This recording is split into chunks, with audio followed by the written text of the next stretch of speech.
Kasalanan bang maging masarap? Masarap daw ako eh. Kasalanan ba yun? Panoorin ho natin. Ito. Dahil sa sabi-sabi ng mga kapitbahay na dinaig pa ang social media sa pagkakalat ng balita o chismis lang ba? Nasira ang higit isang dekadang pagsasama ng isang LGBT couple.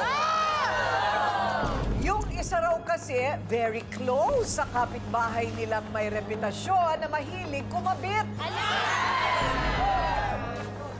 Pero ang inaakusahang kabit, may gana pang magsabi na kasalanan bang maging masarap?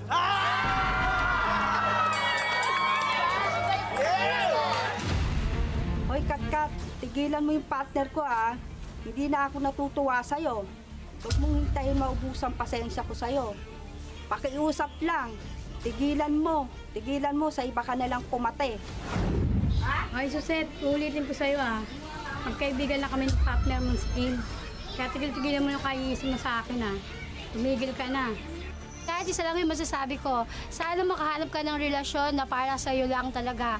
At wala kang masisirang relasyon katulad ng relasyon ni Suset kay Kim. Si Katkat, okay na tao yan. Kasi palakibigan yan. Alam niyo naman, minsan pag palakibigan ka, napag-iisipan ka na masama. Kakamatay lang din ang asawa niyan. Kaya naman ako nabalitaan na kinalukuhan niyan ditong iba Ang legit versus ang inaakusahang kabit, Suzette at Katkat. Harapan na!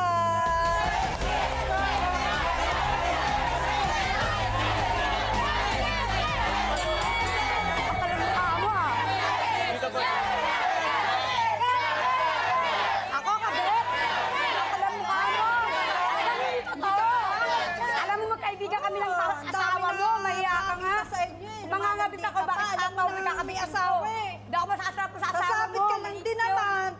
Yung udo sa walang sabit. Hoy! Pakinggan muna natin ang kwento. Bakit tayo nandito kung di ka nagsiselos? Nanay Katkat. Wala pa akong ngipin Teka yan, muna, sandali lang Kakahiya, sobrang ganda mo. Teka muna, sandali lang. Ikaw mamaya, Mamaya ka. Ikaw muna ngayon. Sige, ano ang reklamo mo? Nirereklamo ko po siya kasi marami po kasi ako nasasagap ng mga bali-balita. Pero nagkikita na po kami niyan araw-araw. Pag po bumibili po ako sa tindahan, nagkikita po kami niyan. Isa, nagpapansinan pa po kami. Kaya lang po, etong mga nakaraang buwan ng September, na unti-unti po niya nilalandi yung partner ko. Ay! Yan mo na sa'yo. Dinadaan-daan ko niya siguro sa pagbebenta ng sampagita, benta na sampagita, kaya siguro yung sarili, nilaalok na rin. Sorry! Ay, sorry! Naiyak sa mga sinasabi. Teka muna, ano naman ang nakita mo, katibayan, na may namamagitan sa kanila o lumalandi siya? Natandaan mo yung bumili ako sa tindahan, di ba? Ando yung partner ko, di ba? Sinenyasan mo yung partner ko. Senyas lang? Senyas lang. Paano senyas, ate? Paano yung senyas? Paano? Ando ka sa gilid ng eskinita, di ba? Ang senyas mo, pa ganyan pa. Ay? Ano yun? Senyas ba yun? Malay nyo migraine. Pinapupunta mo doon sa eskinita. Baka naman napupuwing lang, ate. Paano ulit? Pag ganyan pag ano ng ano niya Parang tinuturo Parang inaaya, ganon? Punta ka dito. Okay, teka muna. Yun lang ang nakita mo. Meron pa po. Ano Meron pa? pa po, Ano ma'am. pa? Yung misa na nagkataon na napadaan ako kasi pupunta po kasi ako ng palengke. Nakita ko po sila doon din sa eskinita kung saan niya itinuturo yung asawa ko gumawi doon. Oh, doon din? Opo, hindi ko po alam kung ano po yung pinag-uusapan nila. Marami rin po ako nasasagap na balita na nakikita daw po sila doon sa may palengke, magka-holding hands. Ano ibig sabihin nun? Wala yon? Siselos lang ako? Tinan mo, itsura mo, sa kita banda dapat pagselosan. Ito, no? Hindi ka tayo siselos niyan, Hindi pa nga. Teka muna, so, tinanong mo na ba yung partner mo? Opo, tinanong ko po muna siya bago po ako maniwala Anong sa sabi mga niya? sabi-sabi. Hindi daw po totoo.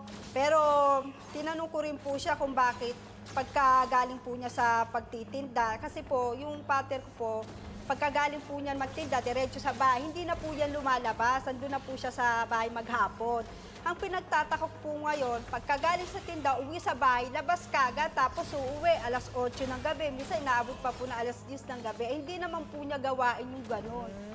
Magmula na nagkaroon kayo ng issue, doon Nag-iiba ang nagsimula. behavior. Naku, red flag yun ate. Pero, teka muna, so bakit di mo nalang iwanan? Sabi nga po nila, pag maalis ang tao, hindi mo basta-basta po pwedeng iwanan. Kasi nga po, Bakit ba marunong pa kayo sa kanya? Nga yung gusto. Hindi, ang gusto niyang sabihin, ang tunay na pag-ibig ay ipinaglalaban. Yan. at saka sinabi ko rin po sa kanya, ma'am, sinabi ko rin po sa partner ko, kung darating yung araw na gusto mo na ako iwanan, ipagpalit, makahanap ka ng iba, makipag-iwalay ka muna sa akin. Ayoko yung nagsasama tayong dalawa, tapos kakaliwain mo ko. Kaya nga, totoo yun. Sabay-sabay, no? Okay, so, cut, o eto na. Ito yung mahirap yung napangungunahan ng reputasyon. Hindi ko maintindihan bakit nagkaganon si yung kay Kat, pero lagi karoon na i-issue sa lugar ninyo na kumakabit daw. Totoo ba yun? Ha? Ano lang po, malapit lang po ako sa mga tambay sa amin kasi po magaling po ako makisama. Nakaka 21 years po kami nagsama ng asawa ko bago mamatay. Mamatay lang po ng asawa ko noong September 21. Oh, anong kinamatay? Sa puso po. At sa puso, ilan ang anak mo? 2. Okay. Nag-say ko nga po ngayon kaya nakulit po yan. Happy birthday, ate Katka. Happy birthday. Grabe no, birthday mo, tas ginaganyan ka. Nga eh.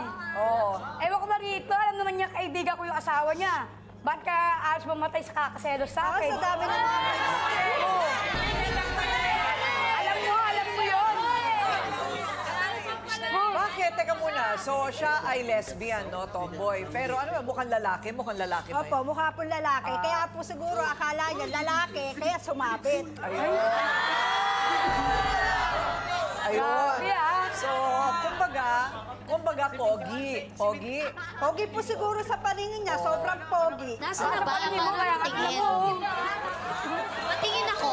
Ako mag-uusga. Charis.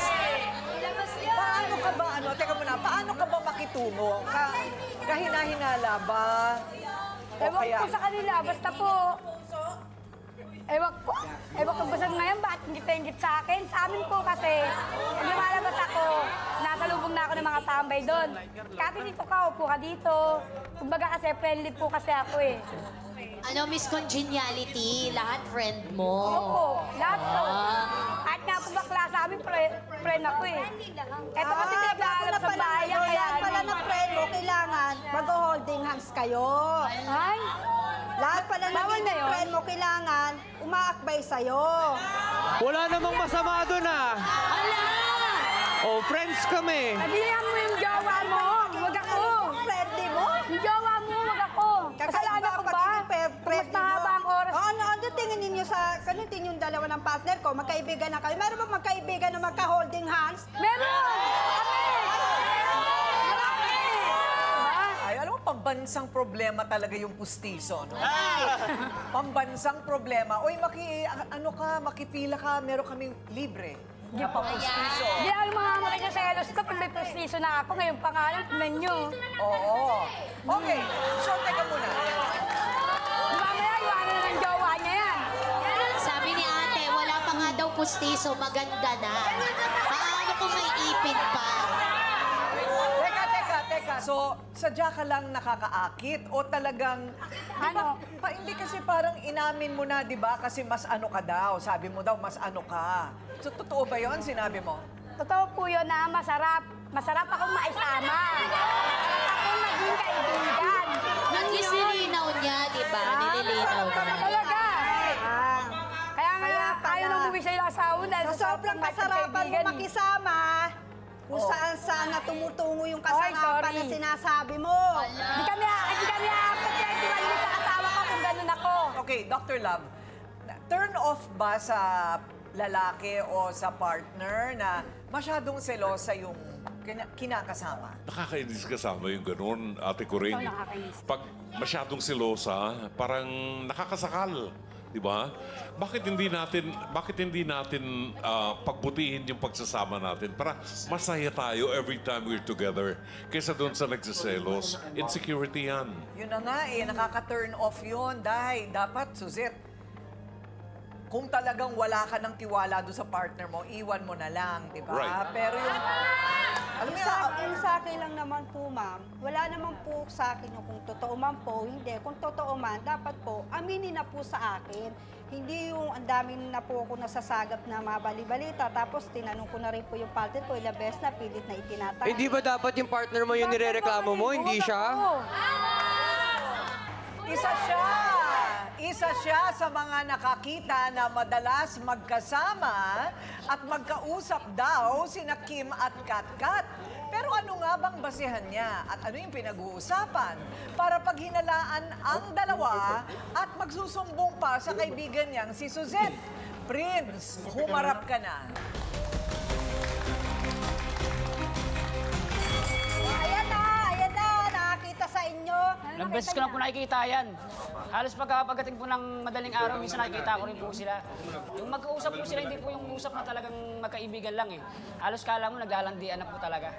Hindi ka mukha nga sa kanya pagka nag-uusap kayong dalawa. Umiyak kasi ako, di ba kamamatay nga lang ng asawa ko. Siyempre, inaano ko. Kaibigan ko yun, alam niyo naman Sa yun. dami naman ng kaibigan mo, bubukod Sa totoo lang ha, totoo lang Kat, totoo lang. Binansagang kang kabit Kaya wala sa naman sa amin. amin yung yakap pa, yung ano. Kaya nga, sa Kailangan dami nagbibigay ng kaibigan mo, bubukod tanga yung partner ko, ang espesyal mong kaibigan. Yan, sabi mo yan ha. Sabi yan sa'yo yan. Sabi mo yung partner mo na wag na akong puntahan. Tanong mo. Okay ka na ba? Kasalanan mo pa, Pipo. Tapos one time po nung gabi, pauwi na po ako galing trabaho. Nakasalubong ko po silang dalawa. Nung ito pong si Kim, tumingin pa po sa akin. Alam niya naman po na nagkikita kami, na alam niya rin na kaibigan ko si Suzette. Parang baliwala lang po. O, di ba? Baliwala lang kasi wala. Baka baliwala kasi wala naman talaga. Mali siya, kaya baliwala lang. Ano po eh? Magkawak po sila ng kamay. Naglalakad, pauwi po. Walang mali siya yun, kaya nga di... Inakbayan ka, walang mali siya. Hindi lang nailang, nakasalubong ka namin eh. Okay, partner in life niya si Suzette sa loob ng 12 years. Pero iba ang mangyayari sa pagkakataong ito. Kay Suzette kaya siya kakampi? Kim, humarap ka na.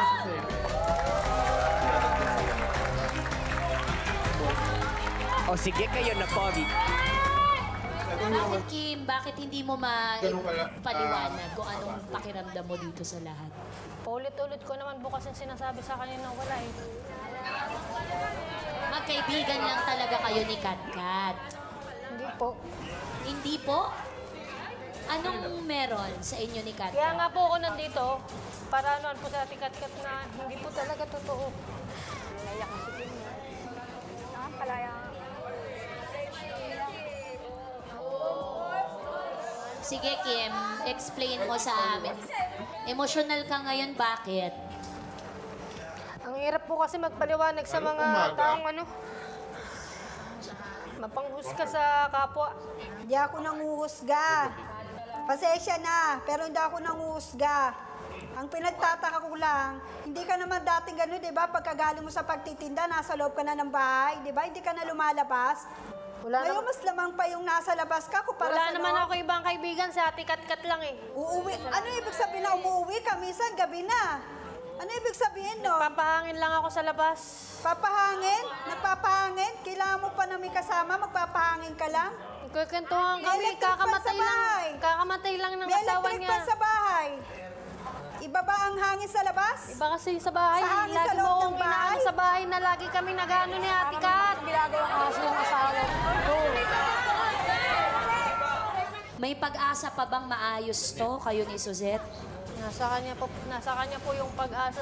Ginagawa ko naman po lahat, pinapatunayan ko na Ikaw wala nga eh. tinatanong ko anong Eh, pakiramdam. diretsuin mo na yung tanong, mahal mo pa ba? Ayan! Ako ate, nahiya ako kasi itanong eh. Siyempre po. Ano naman pala? Pero, may kadugtong na pero, Mahal kita pero ikaw lang sapat na.